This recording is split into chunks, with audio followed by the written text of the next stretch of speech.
Hey, this is Mark A. Altman, and if you're a fan of this podcast, you already know the 50-year mission is definitive oral history of Star Trek, and Secrets of the Force will tell you everything you want to know about the history of Star Wars. But what you probably don't know is Ed Gross and I have a new book coming out this July. They Shouldn't Have Killed This Dog, the complete, uncensored, ass-kicking oral history of John Wick, Gun Fu, and the new age of action.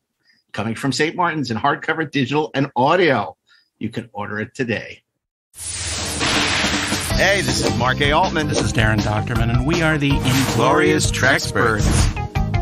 Yeah, I thought it was a classic femme fatale. Just so much fun. Like that Shakespearean lace in your acting. I said, Gene, what do you want from this character? I want you to just take the character and make it your own.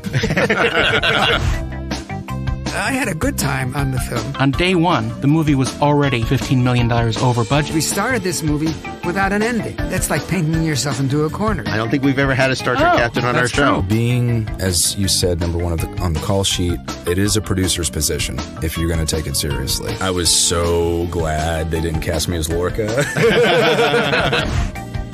You famously wrote that script in 12 days. On one level, I wrote the script, and on another level, the story was written by everybody and his brother. New episodes every Saturday, wherever you listen to podcasts, or download the Electric Now app. Keep on trekking. Ingloriously, of course. Inglorious Trexperts, the only podcast for fans with a life, is available every Friday, wherever you listen to podcasts, and on the free Electric Now app. Download it today.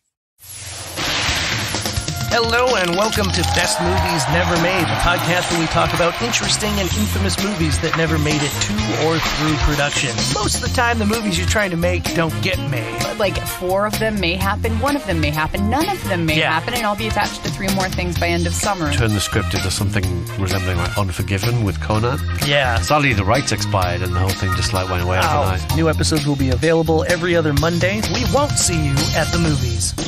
Best Movies Never Made, as featured in Entertainment Weekly, is available wherever you listen to podcasts and on the free Electric Now app.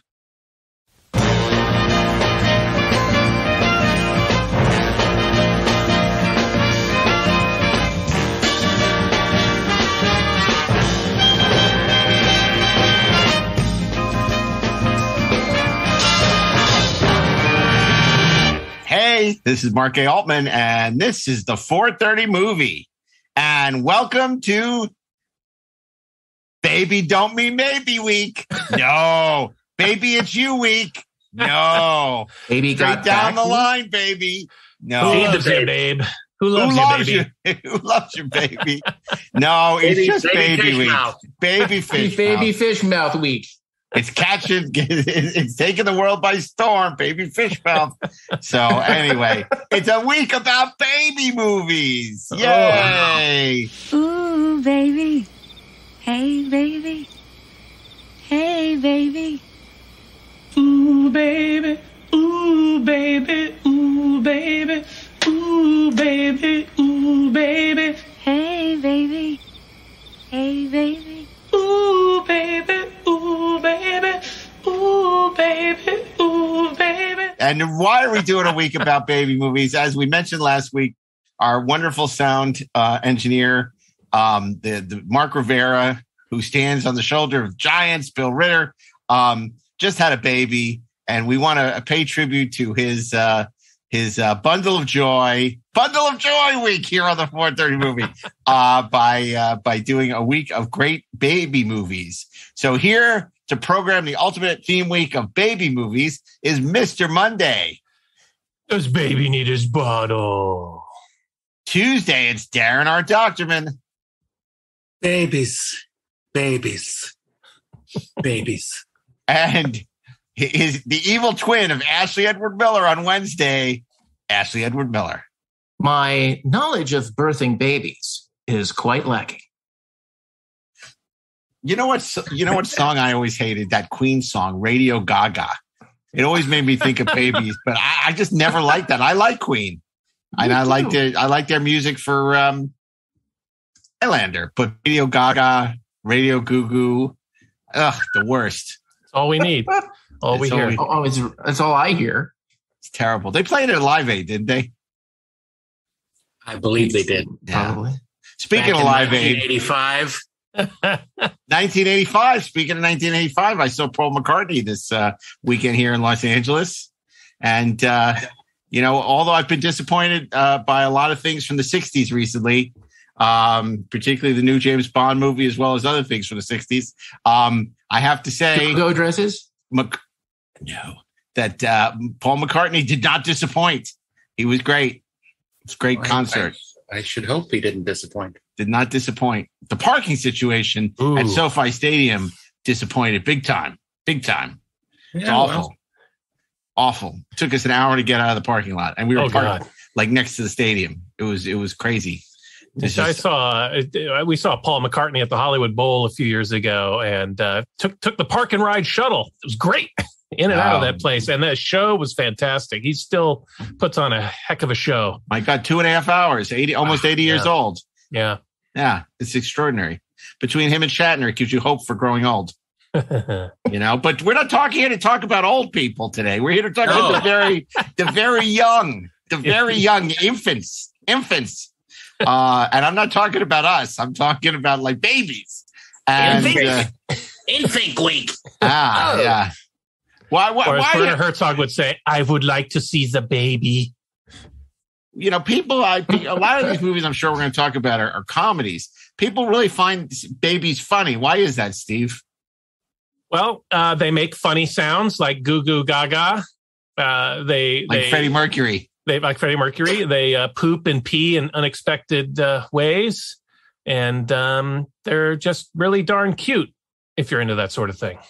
Well, boy, sometimes when one isn't enough, you get two, and that's the case for Ashley, who was graced with twins a couple of years ago. Grace is what you call it. Yes. Let's call it grace. No, it is wonderful. That's got to be the greatest crazy. Enthusiasm for the mission. Twins, Max. Twins is crazy. It's crazy. Twins is so crazy. It's not like having two. It's like having four. And when they start jabbering at the same time, it's like having your own, that scene in Finding Nemo with the seagulls, mine. Yeah. That's exactly what it's like to have twins who are chatterboxes. So there you go. Do they have their own twin language? Yes. It was more apparent when they were very young than it is like now.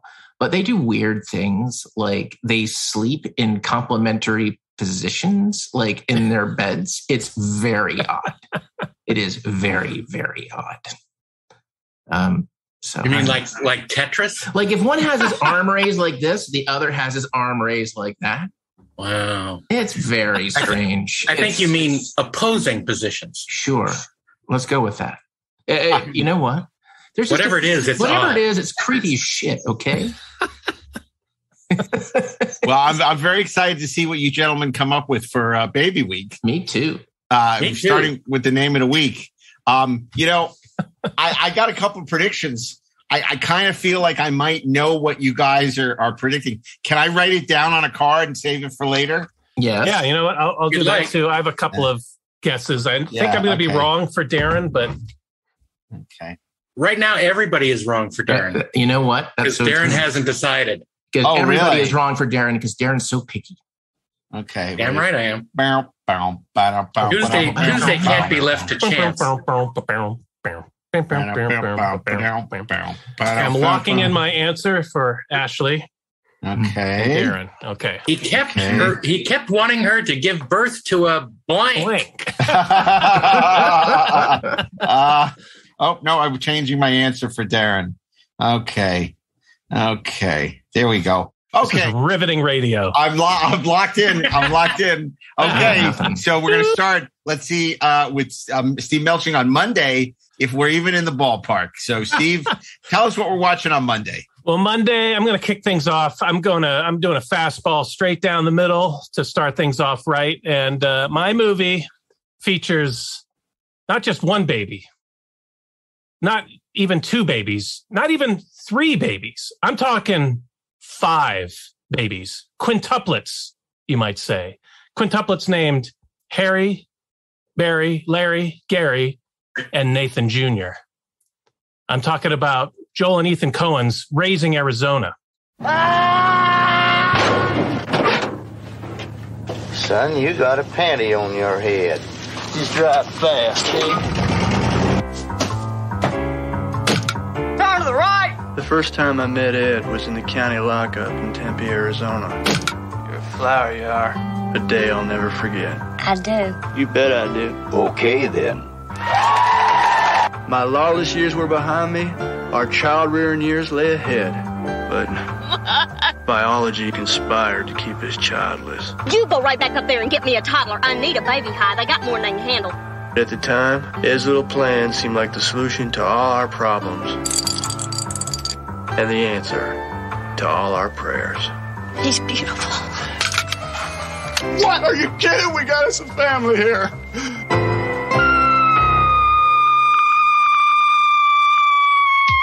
I want Nathan Jr. back! What's his name? Ed Jr. Hi, Junior. So far, we've just been using Junior. We call him Junior.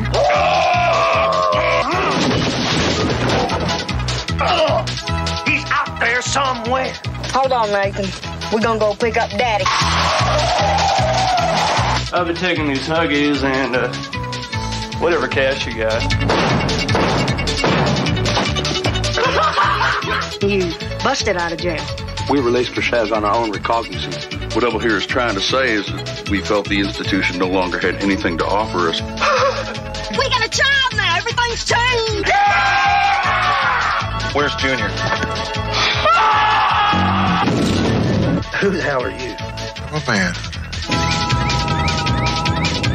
We're absolutely going to get him back. Just ain't no question about that. Give me that baby, you warthog from hell! Hey, you want to know another thing? I'm going to be a better person from here on out. Let's go get Nathan Jr. Raising Arizona. A comedy beyond belief. Well, it ain't Ozzie and Harriet.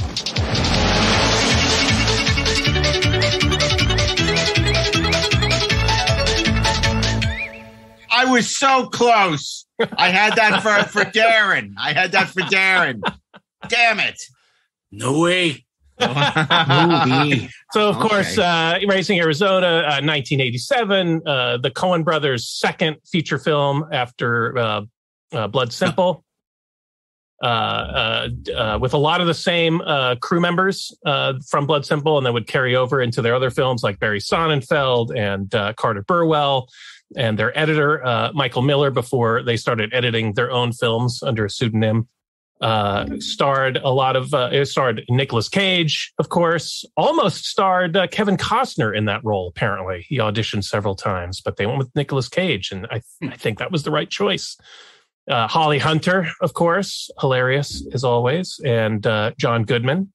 And, I'm sure everyone's seen this movie. It's a great sort of rambunctious, absurdist screwball comedy about a childless couple desperate to start a family and abducting a child of the wealthy businessman Nathan Arizona of Unpainted Arizona, because they figure he's got his hands full with five. He wouldn't miss. They wouldn't miss. It's the sequel to Nathan Detroit.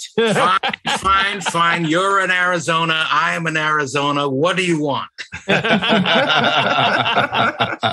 Just it's got that classic absurd sense of humor that the Coen brothers have become known for, but it has a really sweet emotional core to it at the same time. It's just a really fun movie. And one little bit of trivia I didn't know until I watched it recently is that in the scene when the police are interviewing Nathan Arizona about the missing child, and he's saying, don't you guys have any leads? One of the police officers in the background is the same actor that plays the officer that returns Big Lebowski's car to him and jokes about leads. Same guy. What's his name? Mike Gomez. It rhymes. It's like poetry. Yeah, like 10 years later, they brought him back to do a scene about leads. Very funny. Nice. Fantastic. Well, I knew that Raising Arizona was going to show up on the countdown. I just didn't know it was going to be so soon. It doesn't really feel like a Monday movie, but here it is. I have to tell you something about Raising Arizona. I've only seen it once. I love the Coen brothers. I saw it in college after I'd seen Blood Simple and fell in love with the Coen brothers. I didn't love it at the time, but I've been meaning to watch it again all these years because I have a feeling I would like it a lot more now. But I never watched it again, and I need to watch it. I need to watch it again. Watch it, mister. Yeah, I do. And take note of Nicolas Cage's hairstyle, his sort of Woody Woodpecker hairstyle that gets, I think his concept for his hair is it gets taller and crazier the more frazzled he gets in the movie. I love that he has a hair concept. Only Nicolas Cage would have a hair concept. Right. I remember just being put off by the whole B story with the monster, the guy. Oh, the emotion chip. Oh, wait, that's wrong podcast. The bounty hunter. Yeah, the bounty hunter. But anyway, I'm gonna watch it again. I'm gonna watch it again on Monday. That's what I'm going to do. The Randalorian. Very it's just good. got such a great poetic I love the monologues in it. You know, these kind of weird poetic monologues that Nicolas Cage goes off on. I don't know. It was the first. I didn't see Blood Simple when it came out, so Raising Arizona was my first exposure to the Coen brothers. So maybe that's what. Well, that's a fine my. Yeah, because I was a huge Blood Simple fan, and then I loved Miller's Crossing a couple of years later. So Raising Arizona is definitely very different. It's an homage to the screwball comedies of yore, and totally get it. Great pick. Which brings us to Tuesday. And Darren, our document, you're going to have to come up with something. You're going to have to come down here, Con. You're going to have to come down here. You're right, but hey, got my pick locked in. I'd be interested to hear what your picks are, but it's not Pixar. You know what? I had such a good time picking a film that I worked on last time that I may do it again. It's The Abyss. I should have known. No. As it is, my list of credits have a couple movies about babies, but I ran down the list and I decided on one mere moments ago. And it is connected to Monday's pick because the director is Barry Sonnenfeld. Mm-hmm. And it is the sequel to the Addams Family movie from 1993, Addams Family Values.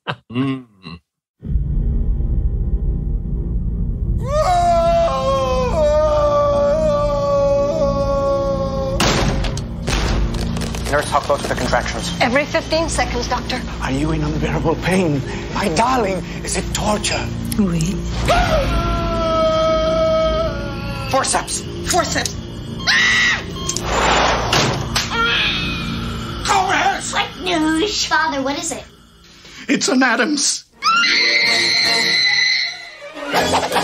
He has my father's eyes. Gomez, take those out of his mouth. He's an adorable little baby. Fine. Rub it in.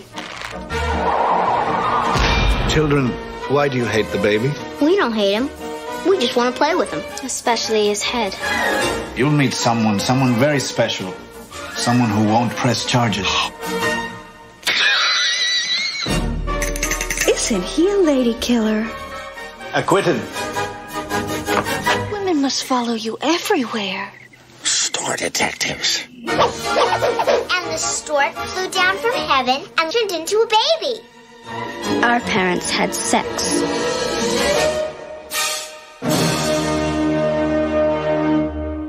And the basis of the story is the Addamses are expecting a new child, and it is born in a hilarious montage of hospital scenes that I came up with a couple gags for, including a doctor flinging thing off of forceps into another room where it slaps a baby on the butt as it's born.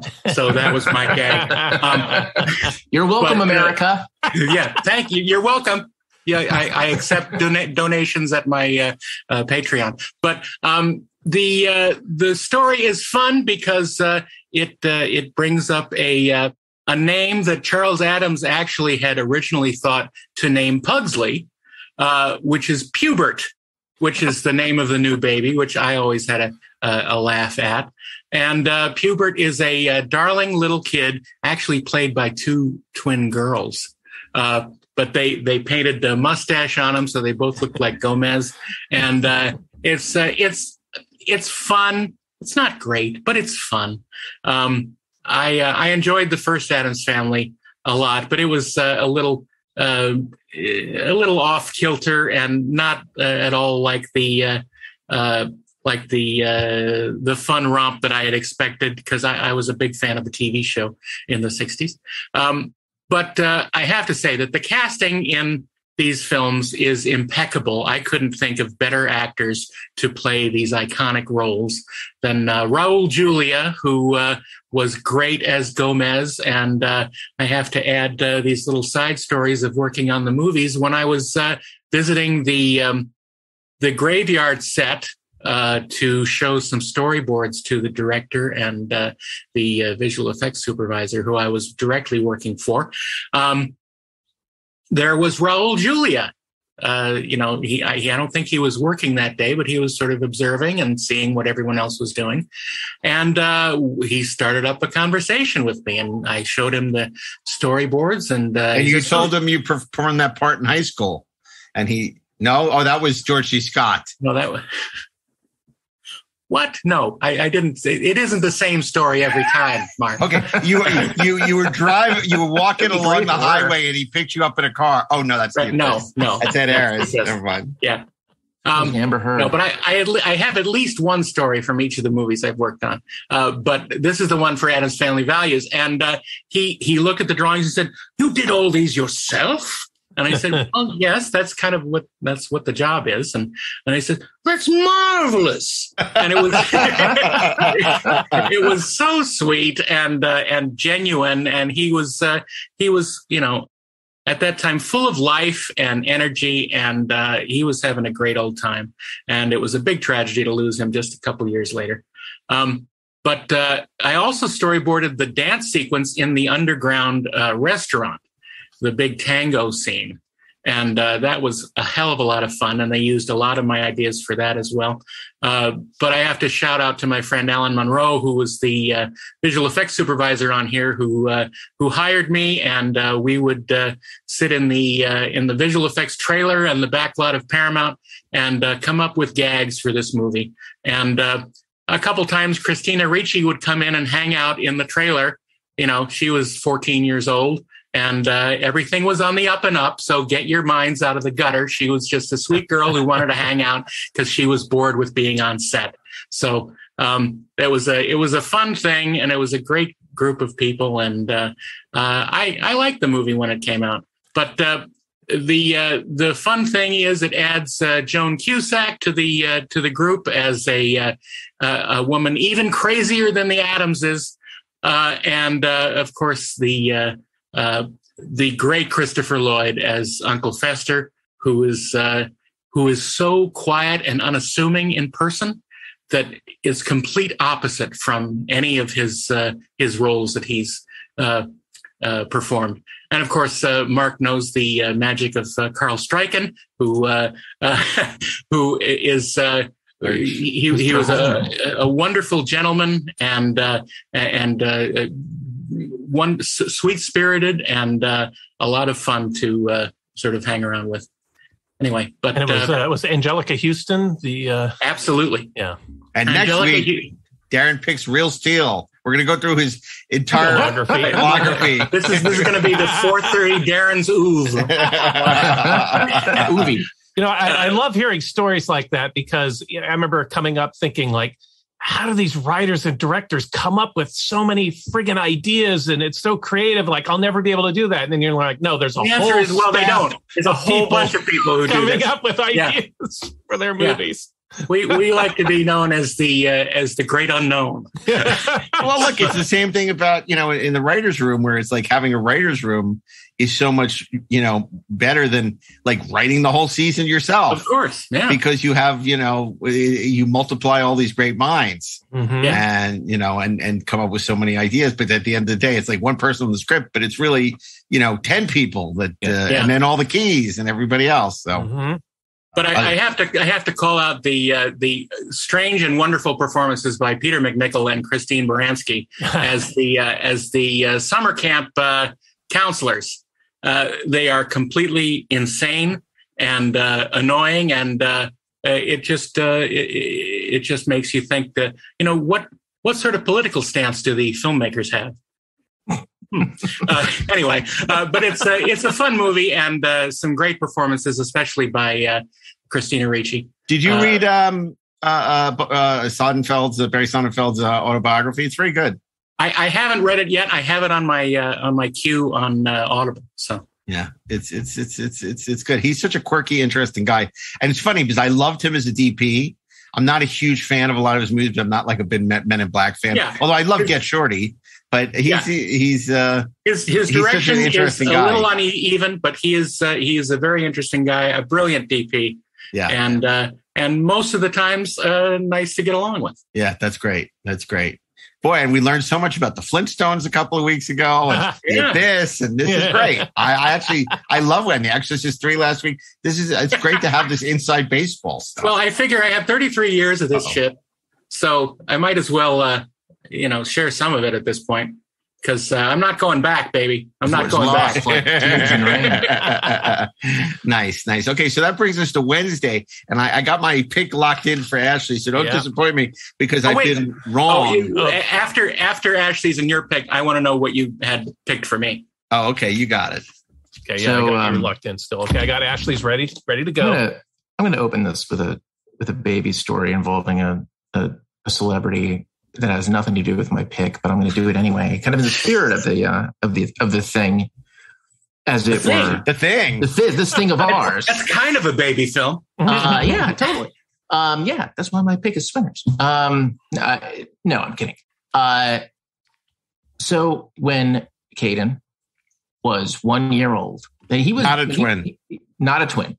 He was actually born during Comic-Con in 2009. The next year we went.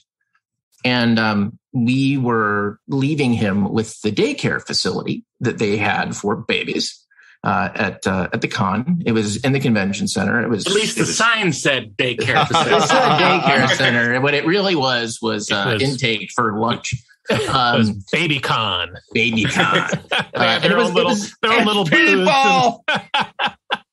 It was in the back. It was like, in the front area of the con. You sort of had to go back like where the green room was and all this other crap.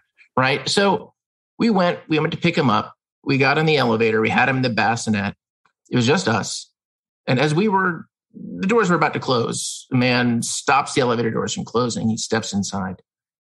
It's Stanley. It's just us. Caden, Stanley. And he looks down at Caden and he goes, "Hello, baby." And then we went down to the first floor and he got off the elevator and I was like, "That was your blessing, kid." Hello, baby. And somewhere Dan Poole's spider sense was tingling. Baby met Stanley. Wow. And Jen was like, "Haven't you met him?" "Oh yeah, I've met with him 3 times. He just doesn't." But there you go. So I can't even remember a baby's name. It was like he was knighted. Sir Stanley. Excelsior. That's so great. Listen up, true believers. My pick for Wednesday. Look, it's baby week. It's Wednesday. And there's really only one thing that I can say to introduce my pick. And that is to let you know that the Davises have had a baby, but they're not sending out any announcements. Yes. 1974, Larry Cohen's You've got to go alive. Look at this. Look at you guys. Wow. There's only one problem with the Davises' baby. It's alive. It's alive. It's alive. Can you hear me? It can't be saved. It's got to die. It's alive. It's alive. Why are you so anxious to be the one to do it? It's alive. Doctor! David's out of here! It's alive. Nobody knows how this thing happened. It's really a matter of speculation, and I think perhaps that's for the best. After all, if we find out that the cause is medication that we manufacture and it was administered over a long period of time, well, what do your interests recommend? Absolute destruction of this thing.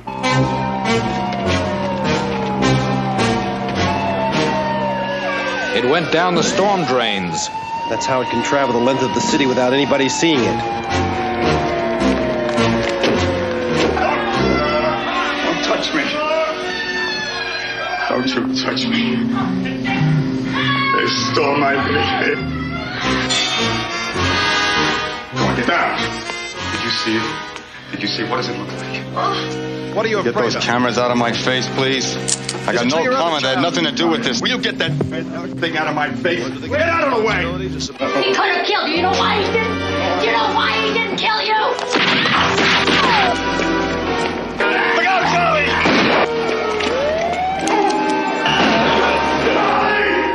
You've never been exposed to radioactivity in radioactive material or undergone extensive x-rays? No, Doctor, I told you.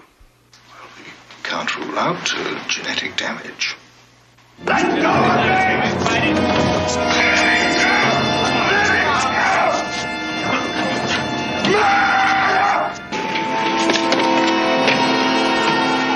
My department has already cautioned the police about excessive violence. If it could be dispatched with a bullet or better still, some kind of a gas. Undoubtedly, it is very small, and any kind of bodily harm, especially from gunshots or explosives. In other words, you want me to sign away the body, is that it?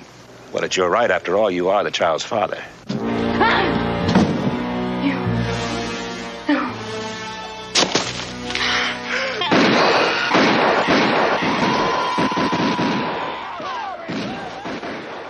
It's alive.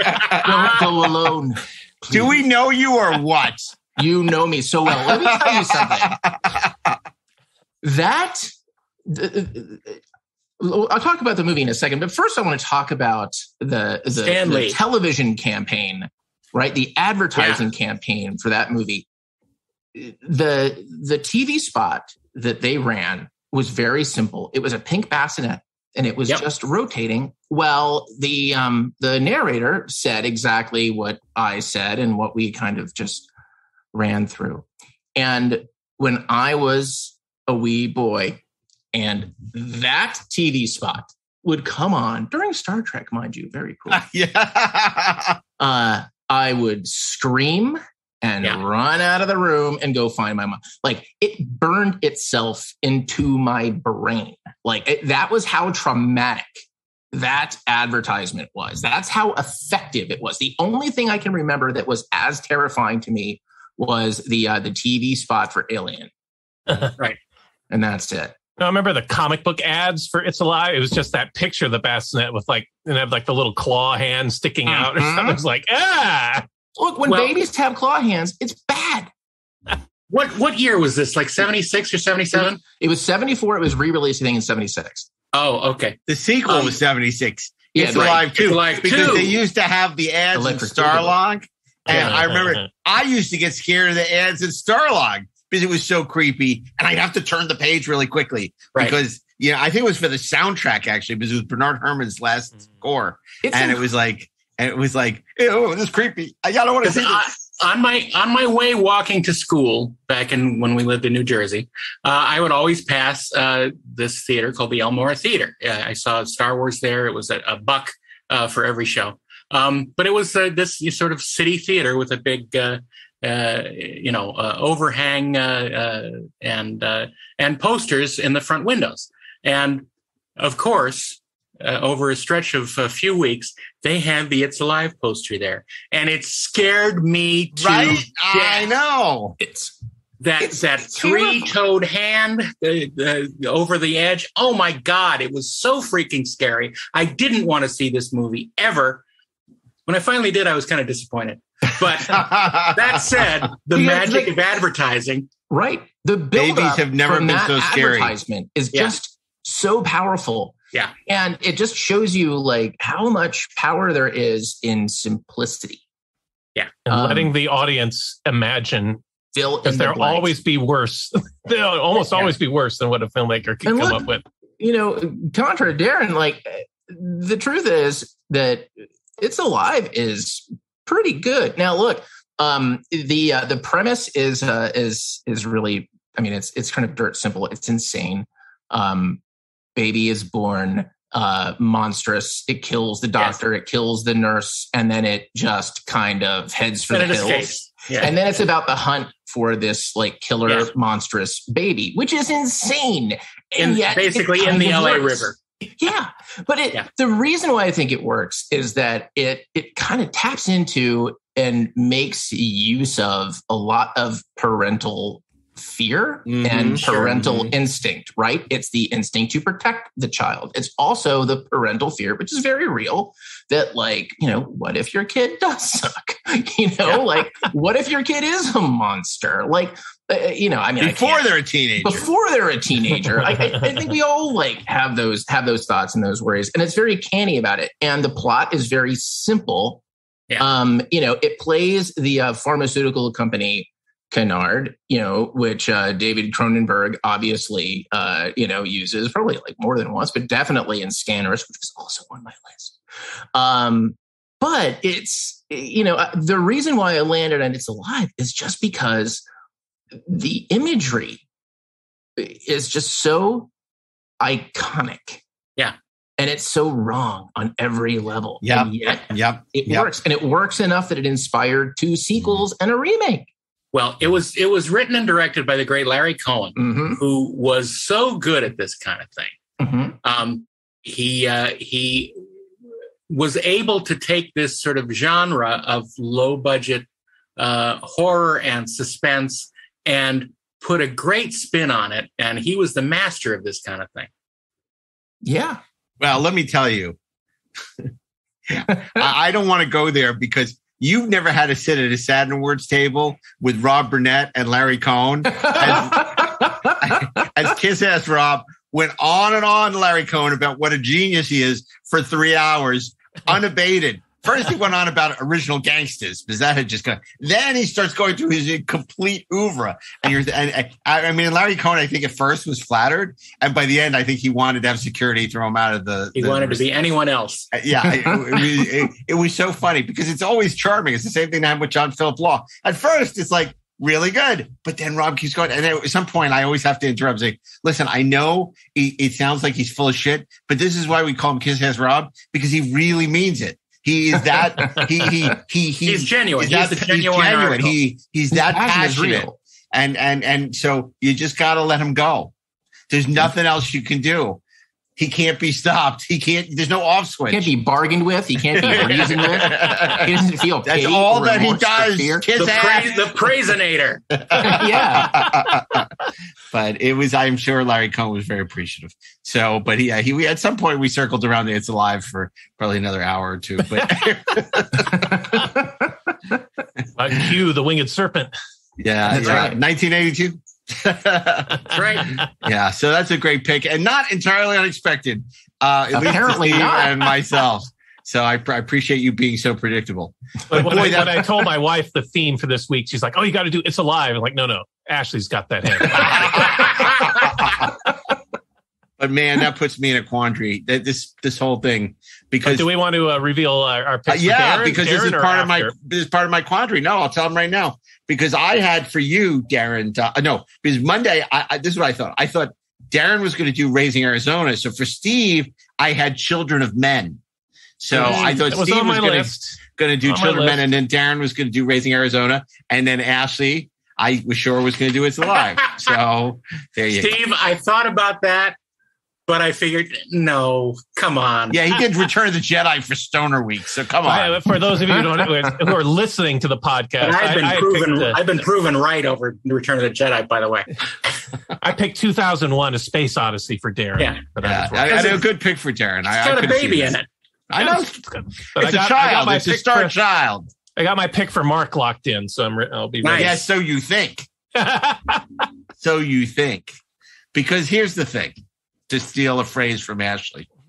At first I was thinking, look, I got to go with a great film about abortion because abortion rights are about to be taken away by this fucked up Supreme Court of ours, and how awful this is. And I figured I should win. But then I started thinking, other than Citizen Ruth, there's really not any great abortion movies. And I'm like, I'm not going to pick an abortion movie just to make a point, right? As much as I'm tempted to. I mean, yeah, and I know there are a couple other movies about abortion, but they're not, they're not audience pleasers. Let's put it that way. And Woody Allen never has made one. We never made a movie. Is sort of one. About what? It's Alive is sort of one. Yeah. Yeah, okay. but it's in the retroactive. What about the Godfather 2? There you go. An abortion, Michael. An abortion. Like our marriage. No, but Diane Keaton wasn't a lot of Woody Allen movies, so it has that going. So, okay. So that really brings me to the one that Steve thinks I'm going to pick and what I am going to pick. Right. Now, here's the thing. I don't want to pick this because he picked It's Alive. And I picked Rosemary's Baby for the Devil Made Me Do It week, right? One of my favorite movies of all time. Clearly, it's crazy not to pick Rosemary's Baby. I love it. I think, Polanski's a genius. I think the movie is spectacular. I've seen it so many times. It's actually a recent discovery. It's only in the last 10 years. I'd never seen it. But to be fair, the baby's hardly in it. The baby, right. The baby's not in it a lot. The baby's not in it a lot. And not like It's Alive. No. And, the baby in It's Alive is like the shark in Jaws. That's right. I mean, if we did What Have You Done to Its Eyes weeks, maybe. But the baby is not working. The baby is not working. So as much as I want to go with Rosemary's Baby, I don't want to become as predictable as Ashley. And also, you are issuing a clear invitation to the dance. And I think Steve said it last week. Steve had a film he was going to pick. He's like, I know we can repeat now on the show, but I'm going to try and avoid it. I kind of feel the same way. I know we can repeat, but I'm going to try and avoid it, particularly on something like Baby Week, where there's a bunch of films that maybe wouldn't really work for other weeks, and maybe we can showcase films we wouldn't normally. And like Rosemary's Baby, there's so many weeks, cinematography week and, Roman Polanski week. I mean, so many weeks that could come out. We'll never do a Mia Farrow week, but maybe a John Cassavetes week, so many chances to showcase the Ralph Bellamy week, Charles Grodin week, but so many chances to showcase the genius of Rosemary's Baby. So I'm not going to go there. Or maybe it's Friday. Who knows? Maybe it's Friday, right? My pick is the 1938 screwball comedy, Bringing Up Baby.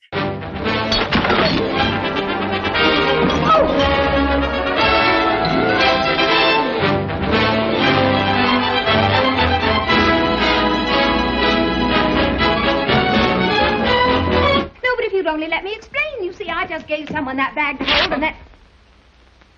I hope you realize that you've made a perfect fool of yourself in front of everyone. Have you finished? Yes, I have. Thank you very much.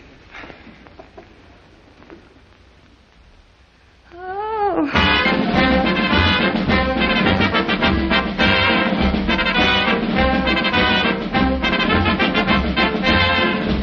You lied to me. Yes, but just a little bit. I mean, no. Story about but it is a leopard. a ridiculous story. I have Where is the leopard? In there. I don't believe you. But you must believe me. I've been the victim once more of your unbridled imagination. What do you want? Well, Mrs. Random invited me for dinner. Would you please find out if she still wants me? She's hung up. Oh, so am I. I am Major Horace Applegate of the Explorers Club. What are you doing with that gun? The gun is, I have been hunting leopards. You've been hunting leopards, Yes, I have been hunting leopards. Any luck? Well, not what I'm accustomed to, no. You see, I was slightly confused regarding the leopards. They told me that the... Take your hands off that man! Come on. Come on, stop. Lock him up. Hey, let go. Hello, Gildersleeve. Oh, Miss Susan, how in the world did you get here? Influence. You mean to tell me he wants to wear that thing? Look, of course I don't want to wear this thing. All I want to do is get married. Susan, I forbid it. I absolutely put my foot down. Oh, but Artie, you don't understand, but please let me explain. Now, all I can marry a man like that. Quiet! Oh, but David, please. Oh!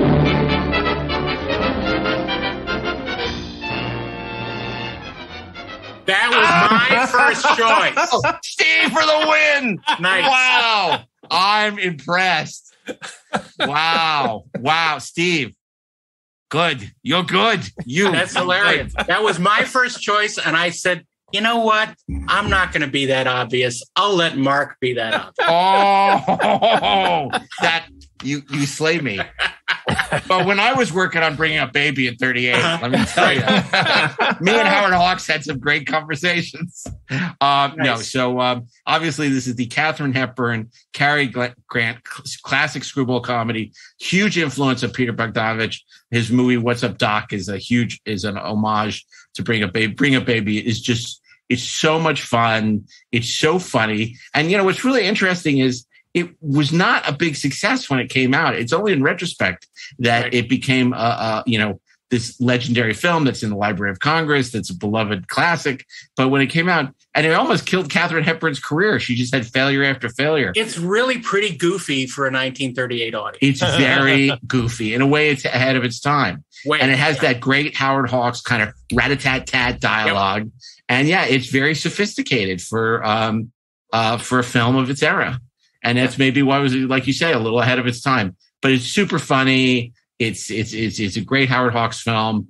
And Baby, of course, is the is a leopard? It's jaguar? It's like a leopard. It's a leopard. Yeah, beautiful leopard. But it's the docile, lovely leopard as opposed to the other leopard, which is not so friendly. Right. The ones that attack Siegfried and Roy. Yes, as opposed to the one that attacks Siegfried and Roy. So anyway, I don't know if people have seen it. I hope they have. If you haven't, it's a great opportunity to catch up on a true movie classic. And it is available on Prime Video. And there's also a great Warner Archive release, I believe, of it as well. And always better watch on Blu-ray. And of course, Cary Grant is luminous in it. Cary Grant is super funny. Cary Grant is luminous in it. Because remember, this is post Gunga Din, and this is, look, people think of him as a sort of suave North by Northwest, George Kaplan, well, Roger Thornhill, really, but and Charade, but before he was that, he was this great comedian. Yeah. And never has he been, well, I mean, he's pretty hysterical in the Philadelphia Story a couple of years later too, also with Katharine Hepburn, but he is so funny in Bringing Up Baby. I was going to say, he puts the screw and ball in Screwball Time. Yeah, I mean, is that scene where he rips Katharine Hepburn's outfit at the fancy restaurant? I mean, it's just, he's so great. And his physical comedy, his pratfalls, everything. I mean, Cary Grant could do no wrong. He could do it all. He could do action adventure. And he looked great in a 90. He looked great in a 90. And, that is also one of those things that was kind of ahead of its time where, at one point, when he's wearing the 90 and he's like, what are you doing? He says, I've suddenly gone gay. Now there's the question as to whether or not he meant in the sense of being, very happy and joyous. But other people say, it's sort of the first mainstream movie in which the word gay is associated with, homosexuality, which is interesting because obviously it's during the height of the Hays Code and, where the certainly, the Hays office would not allow such things to be mentioned, much like today's Republican Party. So, anyway, my pick for Thursday is 1938's Bringing Up Baby. Fun movie. Yep. Indeed. Which brings us to Friday. A lot of great choices. Well, a lot of babies. I want to throw out, and I'm pretty sure this is not going to be the Friday pick, but I have to say it. My second choice that was my truly out of the box, no kidding, Ashley has come to play, money's on the table, Wednesday pick. Yeah. Was Dirty Dancing. Yeah. Oh, because nobody puts baby in the corner. No one puts baby in the corner. But here's the thing. I see what you're doing, but same like Double Indemnity. I see what you're doing. Walter Neff is always calling Barbara, a Stanwyck baby. Right. Or straight down the line, they're beautiful babies. But I think there's so many. Got to go to Vegas and get some beautiful babies. Yeah. There's so many movies with actual babies in them that we haven't even talked about. There's Leonard Nimoy's Three Men and a Baby. Right. There's Look Who's Talking. There's Junior, where Arnold Schwarzenegger is pregnant. There's even The Hangover, where they have the baby in some of the funniest scenes. Baby's Day Out. Babies Day Out. That was going to be my. That was going to be my. Babies Day Out. Patrick Reed Johnson. Our friend Patrick Reed Johnson, with a script by John Hughes. It's basically the feature length version of that Sweet Pea Popeye cartoon. Yeah. And speaking of John Hughes, there was also She's Having a Baby with Kevin Bacon and Elizabeth McGovern. Yeah, and young Alec Baldwin. Arguably, Fargo, because she's pregnant. Not really. No, because we don't believe a baby at conception. Right. It's a baby with. I was very close to picking another movie, and it was going to be my pick up until just like yesterday or the day before. I was so close to picking Hard Boiled. John Woo's. See, that would have been an Ashley pick. I would have respected you for that pick. That's a great. I'm going to assume everyone's seen Hard Boiled, although it's hard to see that movie now because there's no Blu-ray. Yeah, there's no good transfer of it. And I think the DVD sells on the aftermarket for a lot of money. And I don't know why there's not a good quality edition of any of those. Why don't you explain why this would be for Baby Movie Week? Well, there's a whole sequence where there's a hospital action shootout sequence. It's one of the most incredible running shootouts you'll ever see in a movie. Where he's protecting the babies. And he's carrying it. Yeah. They're evacuating babies covering out of its hospital. eyes and its ears. In the middle of this crazy shootout. Fight. It pees on him. It's awesome. There's to put out a fire, I think, right? Yeah, exactly. A fire on him or something. And there's this oneer in it that lasts like 3 minutes long as he's going into an elevator and going onto different floors and just engaging different people. If it had been a Jackie Chan movie, he would have used the baby as a melee weapon. I don't know how Darren feels about this. I could totally see going with Hard Boiled. I think that's such a 4:30 movie pick.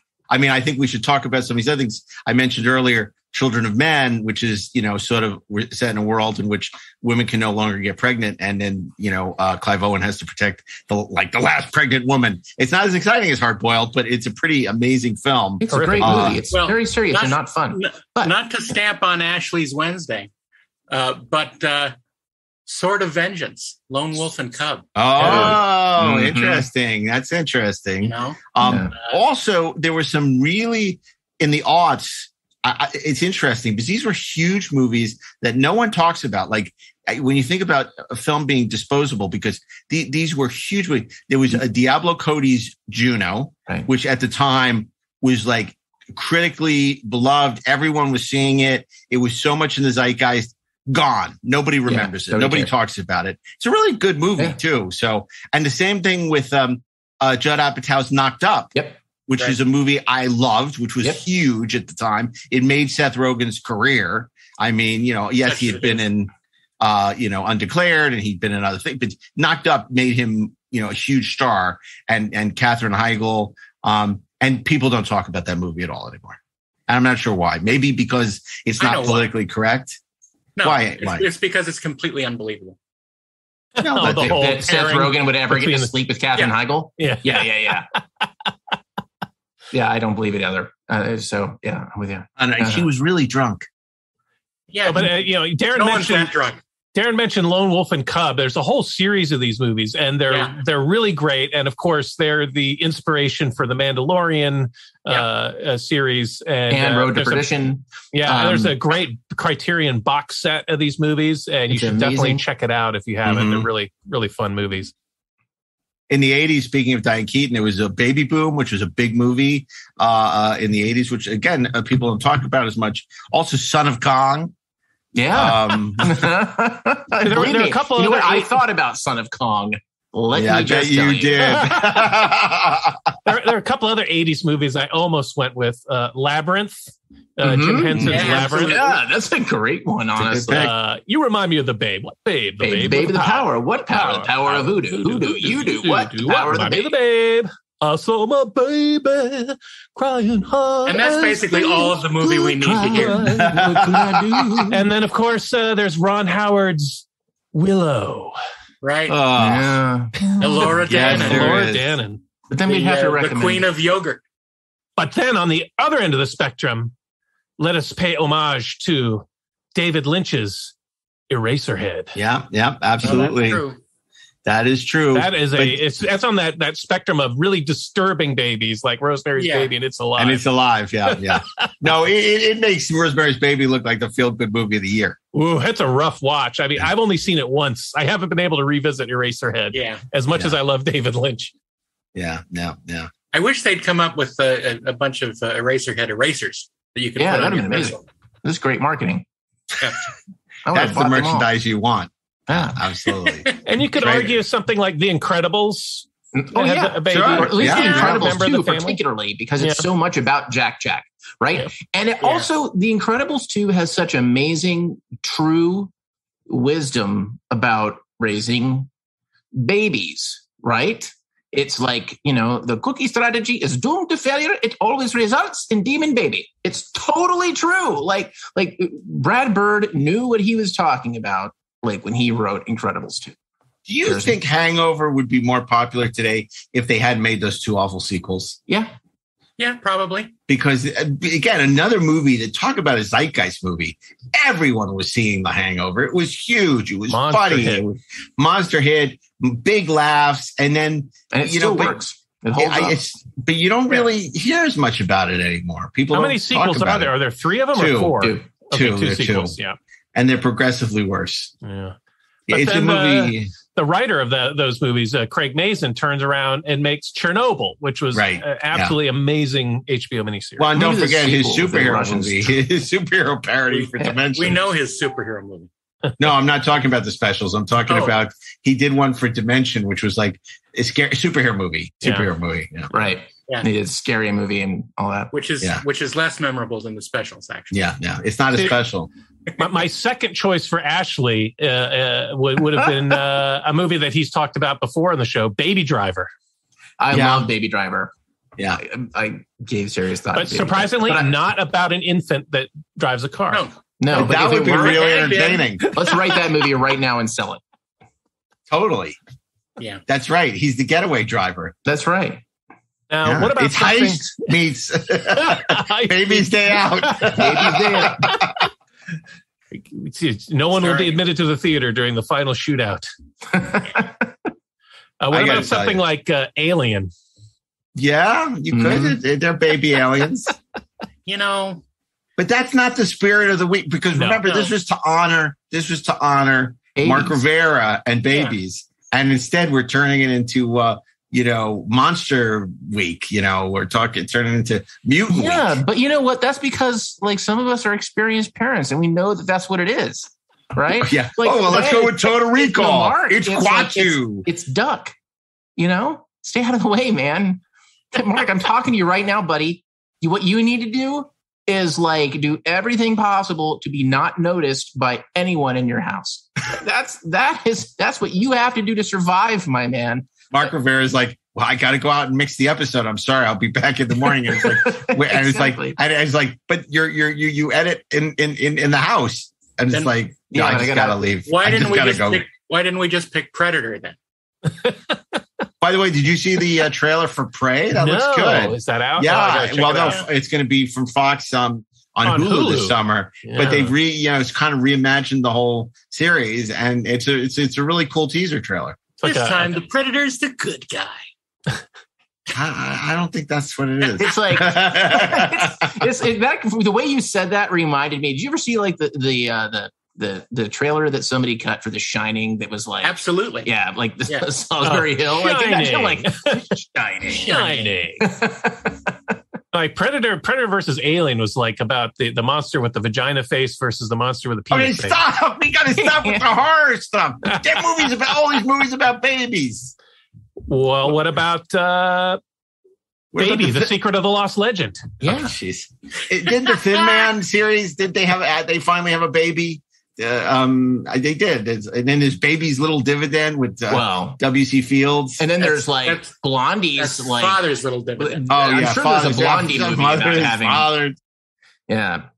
Well, there's another movie I worked Blondie on. movies on this. Wait. Darren worked on another movie. Hold on. I worked on another movie. Honey, I Blew Up the Kid. Yeah. Oh, really? Honey, I Blew Up the Baby. 90 foot tall baby tramples Las Vegas. Before they Beautiful put the babies. cover on the strip. Yeah. But the problem is that babies are kind of boring in movies. I'm just saying. Don't tell that to Leonard Nimoy. Larry no, Cohen. I would tell it to Leonard Nimoy if he were here. Leonard, I don't care about your 3 men and a little baby. Well, I don't care. What would Leonard say to that? I don't care either. That movie was a pretty big hit, as I recall. It was Tom Selleck and it was a huge hit. And Steve Guttenberg. Yeah, yes. for Touchstone Films. Yeah. I saw it a couple of times in the theater. People forget Leonard was a big director. The 2-punch of Star Trek IV, The Voyage Home, and 3 Men and a Baby, both huge hits. Yeah. And then he squandered it all. Nothing. No, because then he just made a succession of terrible movies. Yeah. The Good Mother, Funny About Love, and Holy Matrimony, which was so bad it didn't even get a theatrical. Back when everything got theatrical. Yeah. I'm trying to remember if Leonard came down to SC for 480 with The Good Mother. I definitely saw that movie at SC. I think I told this story before, but I actually had a English class with Sue Miller, who wrote the book, The Good Mother. And the only reason I took the class was I wanted to hear Leonard Nimoy stories. So I would ask her, how's filming going? Were you on set? How's Leonard? She's like, well, can we talk about your term paper? No, let's talk about how filming's going on The Good Mother. She says, oh, Liam Neeson's great. I don't care about Liam Neeson. I want to hear about Leonard. Well, what grade did you get in that class? I didn't do that great. I think I got a B+ or an A- or whatever. I don't know, but I could have done better if I just shut up about Leonard. Well, you had your own Larry Cohen moment. I did. I was being kiss-ass Rob there before I even knew him. So what do we think? I love the hard-boiled idea. I got to tell you, I love it. I don't mind that. I could go along with that.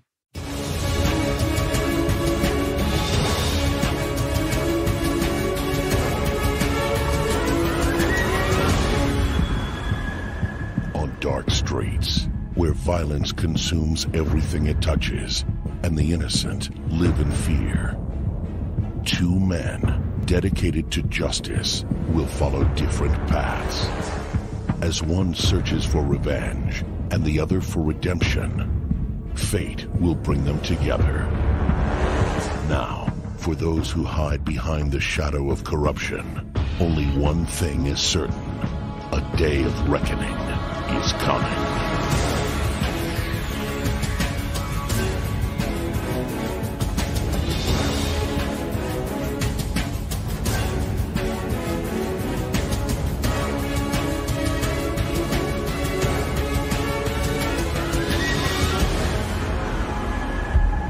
From the director of The Killer and Mission Impossible 2,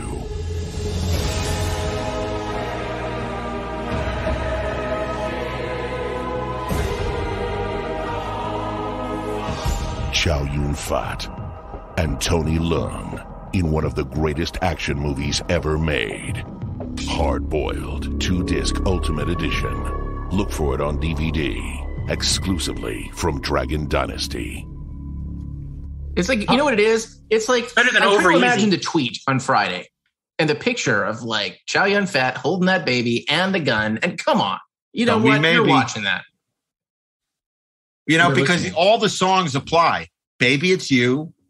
You know, all the baby songs. So many babies. You know, and they will all apply to Hard. No, okay, that's a stretch. But this would be a very eclectic week, though, because Stretch the baby. What? Stretch the baby. Stretch the baby. Is this like is this a Doctor Strange illusion? I don't know, but I like it. I don't know what it is, This but is I like my favorite show that we've recorded this week. Yeah, I know it's been an interesting season. It's been a quirky season. It has this season. It's been so fun. We haven't done a lot of straight down, other than the Batman episode, which was kind of straight down the middle. We kind of been doing quirky episodes. Audrey Hepburn was pretty straight down the middle, yet amazing, yet still I think my favorite episode. But it was one of good. my favorites of all time. But it was good about it was that you know, the shows that tend to do really well are kind of like more contemporary, the genre-y kinds of stuff. But the Audrey Hepburn one did great. So I was really happy about that because, obviously we don't want to stick with genre subjects, even though every time we mention movies that occurred before 1980, we lose half our audience. No, we don't, which is good because it means we have real cinephiles listening and not just a bunch of people who like listening to us experts. What's great about this show is it gives us an opportunity to champion lesser known movies that are really good that people might be able to discover and enjoy them. Yeah, champion. That's why I picked. That's why I picked Bring Up Baby instead of Rosemary's Baby for that very reason. Yeah.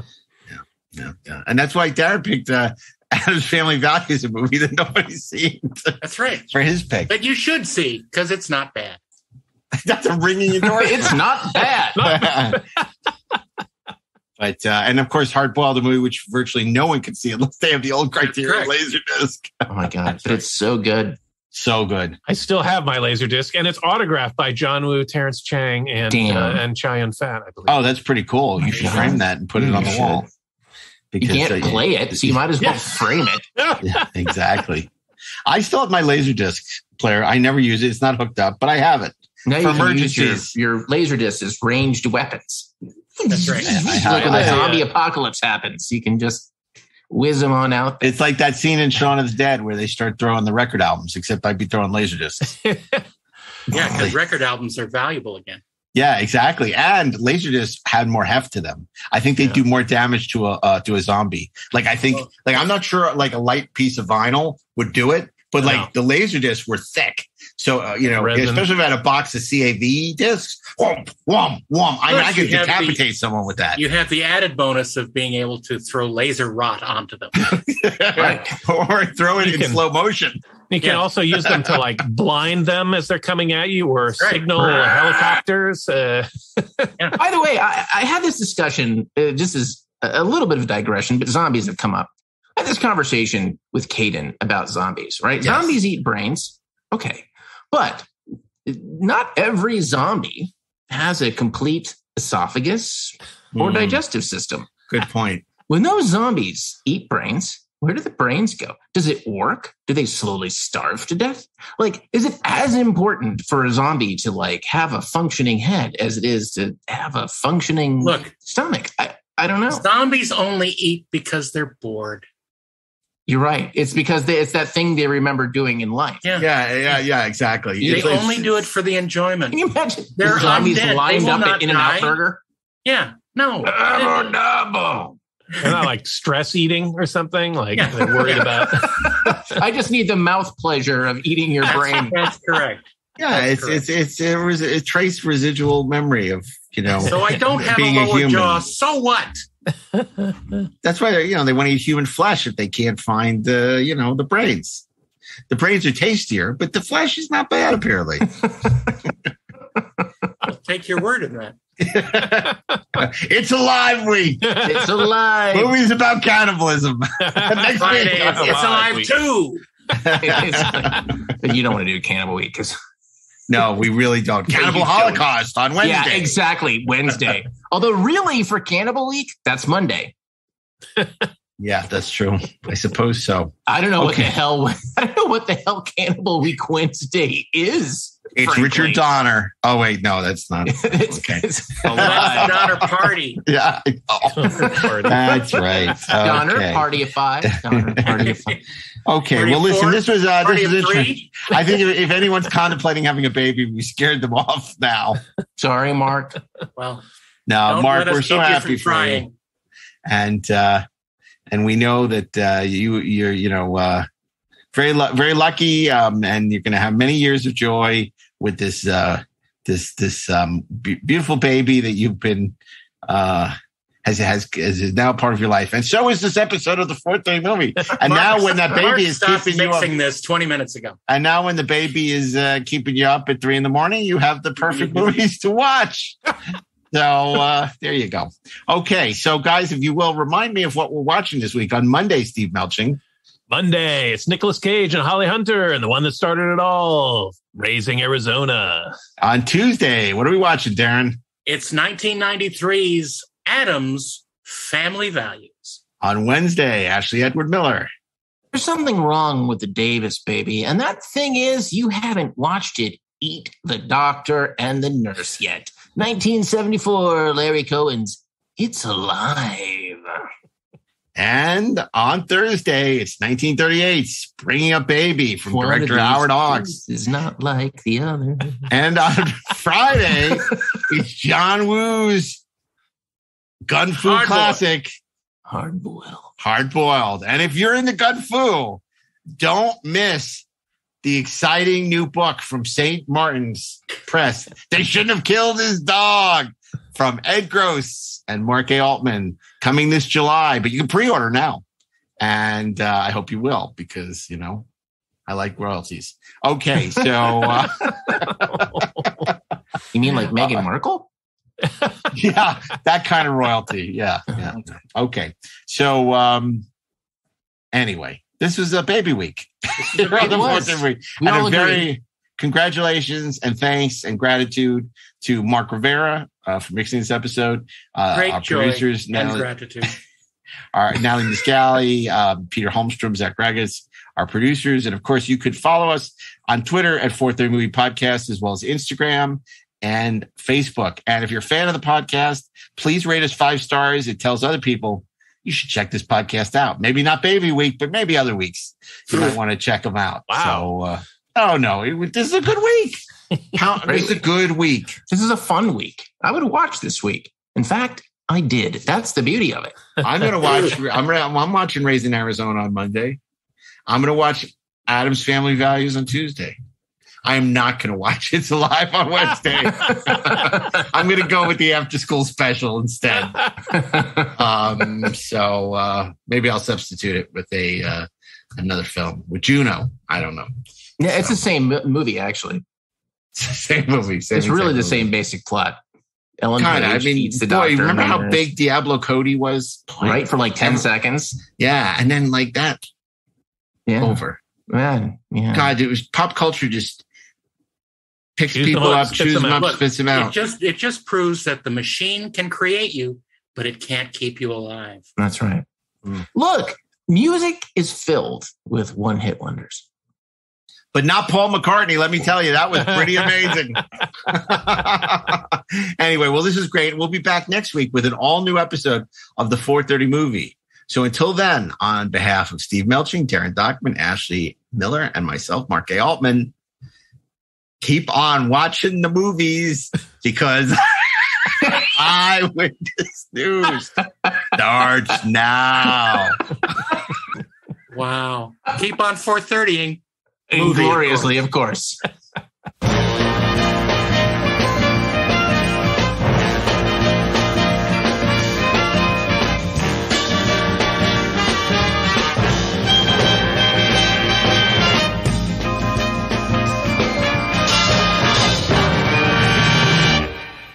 This show is produced by Dean Devlin and Mark A. Altman and is an Electric Surge Network production.